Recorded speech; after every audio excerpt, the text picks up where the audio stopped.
ఇక్కడ మరొక ప్రాబ్లం ఏంటంటే క్రమచిత్రం రాయుటలో ఉపయోగించే వివిధ రకాల పేటికల్ని తెలపండి అని ఇచ్చాడు.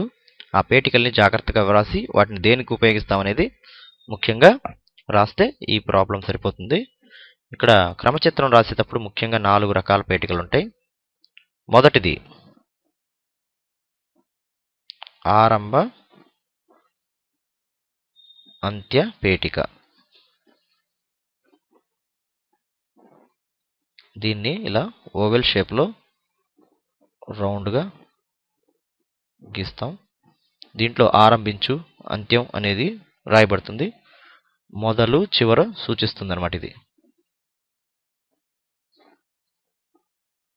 క్రమచిత్రానికి స్టార్టింగ్ ఎండింగ్ పాయింట్స్ గురించి చూపించేది. తర్వాత రెండోది దీర్ఘచతురస్రాకారపు రెక్టాంగులర్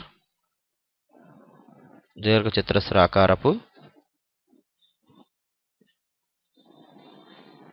పెట్టె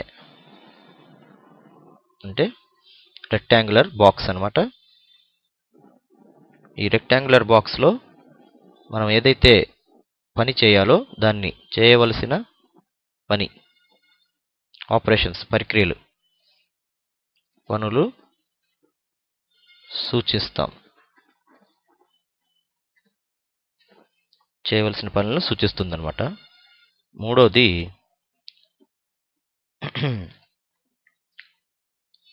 ఇన్పుట్ అవుట్పుట్ పెట్టె అంటే ఒక ట్రిపీజియన్ టైప్లో ఉంటుంది. ఇన్పుట్ అవుట్పుట్ పెట్టె.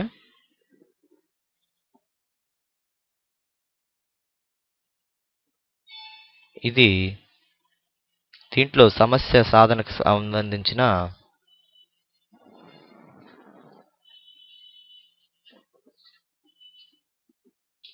సంబంధించిన దత్తాంశం, అలాగే కావలసిన లెక్క ఆన్సర్,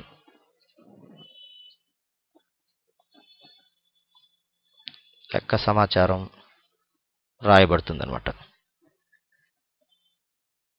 ఇన్పుట్ అలాగే లెక్క ఆన్సర్ ఇది కూడా దీంట్లో రాయబడుతుంది.